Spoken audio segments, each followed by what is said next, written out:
রাস্তায় চলতে গিয়ে কুকুর অনেক সময় আমাদের পোশাকে স্পর্শ লেগে যায় কুকুরের, কিংবা আমাদের শরীরে স্পর্শ লেগে যায়। এক্ষেত্রে কুকুর যদি শরীর কিংবা কাপড়ে স্পর্শ লাগে তাহলে সেটা অপবিত্র হয়ে যায় কিনা?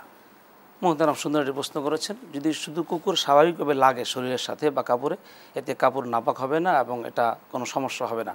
কিন্তু যদি কুকুরের লালা লেগে যায় তাহলে অবশ্যই কাপড়কে ধুতে হবে অথবা শরীরকে ধুয়ে পরিষ্কার করে নিতে হবে। শুধু কুকুর টাচ করার দ্বারা বা স্পর্শ করার দ্বারা কাপড় অথবা শরীর নাপাক হবে না।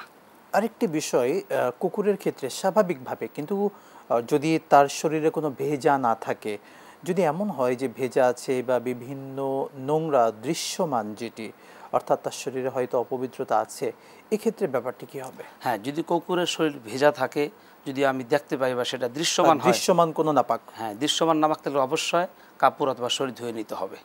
যদি নাপাকটা দেখা যায়, আমরা আমাদের দৃষ্টিগোচর হয়, তাহলে অবশ্যই আমার শরীর অথবা কাপড়টা ধুয়ে নিতে হবে। শুকরান জাসাক। আল্লাহ সম্পর্ক প্রশ্ন রাখতে চাই, কুকুর লালন পালন করা বিনা প্রয়োজনে এটা জায়েজ কিনা? জি না, কুকুর লালন পালন করা বিনা প্রয়োজনে কোনোভাবে জায়েজ নেই। বরং যদি কোনো প্রয়োজন হয়, সেটাও বিজ্ঞ উলামা অথবা বিজ্ঞ মুফতি যারা ইসলামিক লয়ার রয়েছেন তাদের সাথে জিজ্ঞাসা করে, তাদের সাথে পরামর্শ করে লালন পালন করা যেতে পারে। কিন্তু প্রয়োজন ছাড়া কোনোভাবেই কুকুর লালন পালন করা ইসলামে বৈধতা দেয়নি।